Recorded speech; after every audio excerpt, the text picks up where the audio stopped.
Hi, baie welkom by Leer Ken God. My naam is Abigail en in hierdie video gaan ons Genesis Exodus 7 doen.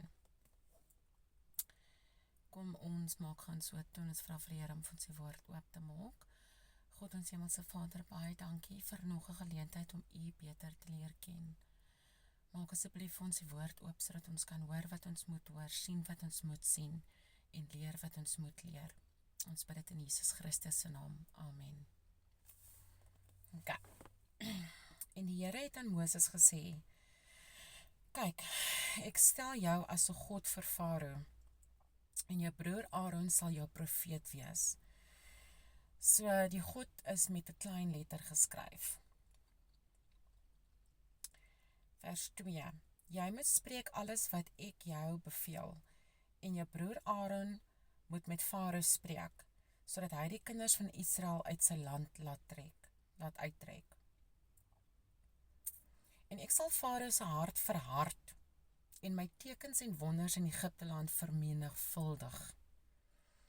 Maar Farao sal na julle nie luister nie, en ek sal my hand op Egipte lê en my leerskare, my volk, die kinders van Israel, deur groot strafgerigte uit Egipte land uitlei.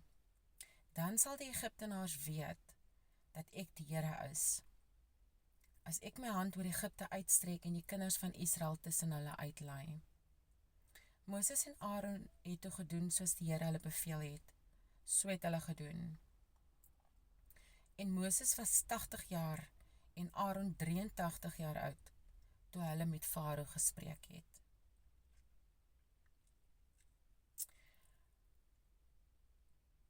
En die Here het Moses en Aaron aangespreek met die woorde: "As Farao met julle spreek en sê, doen tog 'n wonderteken vir julleself, dan moet jy vir Aaron sê, neem jou staf en gooi dit voor Farao neer, dan sal dit 'n slang word."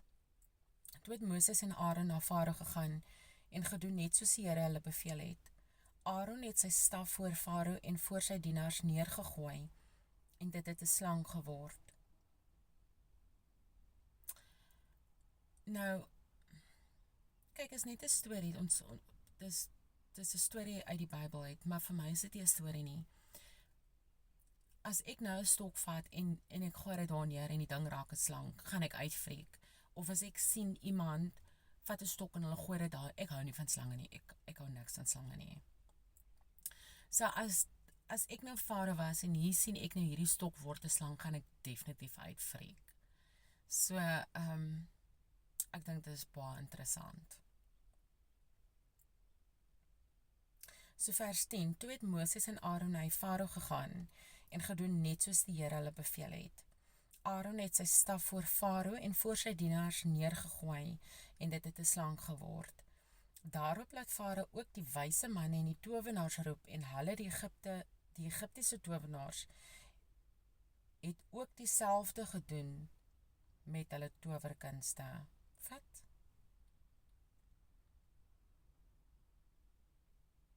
Okay, vers 11.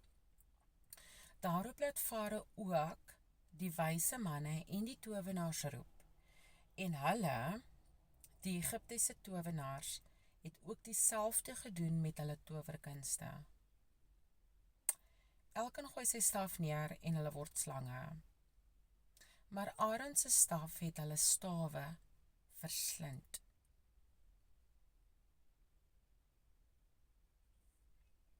Okay. Vers 13. Maar Farao se hart was verhard, sodat hy na hulle nie geluister het nie, soos die Here gespreek het. Omdat die Here het mos gesê hy gaan Farao se hart verhard. En ek het nog gesê dit is 'n skaakmove van God gewees, dit soos totally. Okay, so die eerste plaag, die water word verander in bloed. Vers 14. Toe sê die Here vir Moses: "Farao se hart is verhard. Hy weier om die volk te laat uittrek. Gaan môre vroeg na Farao toe. Kyk, hy sal uitgaan na die water." Sien, die Here weet, obviously die Here weet wat in die toekoms gaan gebeur.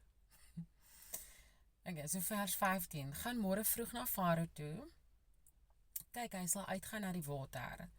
Staan dan aan die kant van die Nyl om hom te ontmoet en neem die staf wat in slang verander het in jou hand en sê vir hom, die Here, die God van die Hebreërs, het my na u gestuur met die boodskap, laat my volk trek, dat hulle my kan dien in die woestyn. Maar kyk, u het tot nou toe nie geluister nie. So spreek die Here, hieraan sal jy weet dat ek die Here is. Kyk, ek sal met die staf wat in my hand is, op die water slaan wat in die Nyl is, en dit sal in bloed verander word. En die visse in die Nyl sal doodgaan, sodat die Nyl sal stink. En die Egiptenaars sal vergeefs trag om die water uit die Nyl te drink. Verder het die Here met Moses gespreek, sê vir Aaron, neem jou staf en steek jou hand uit oor die waters van die Egiptenaars, oor hulle strome, hulle kanale, hulle waterkuile en oor al hulle versamelplekke van water, sodat dit bloed word. Daar sal bloed in die hele Egipteland wees, ook in hout en in klipbakke. Moses en Aaron het toe gedoen soos die Here beveel het. Hy het die staf opgehef en die water wat in die Nyl was, geslaan voor die oë van Farao en voor die oë van sy dienaars, en al die water in die Nyl is in bloed verander. En die visse wat in die Nyl was, het doodgegaan, en die Nyl het gestank, sodat die Egiptenaars die water uit die Nyl nie kon drink nie. En daar was bloed in die hele Egipteland. Maar die Egiptiese towenaars het dieselfde gedoen met hulle towerkunste, sodat Farao se hart verhard is. En hy het na hulle nie geluister nie, soos die Here gespreek het. En Farao het omgedraai en huis toe gegaan, en dit ook nie ter harte geneem nie. Maar al die Egiptenaars het rondom die Nyl na water gegrawe om te drink, want hulle kon van die Nyl se water nie drink nie. So het dan 7 dae verby gegaan, nadat die Here die Nyl geslaan het.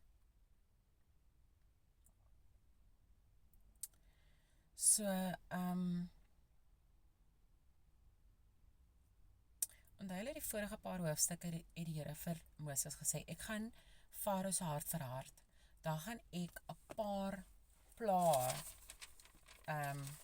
net hier by Exodus 8 hou, op Egiptenaars bring. So dit is die plan van aksie vir God. Hy het besluit, hy gaan nou dit met Farao doen.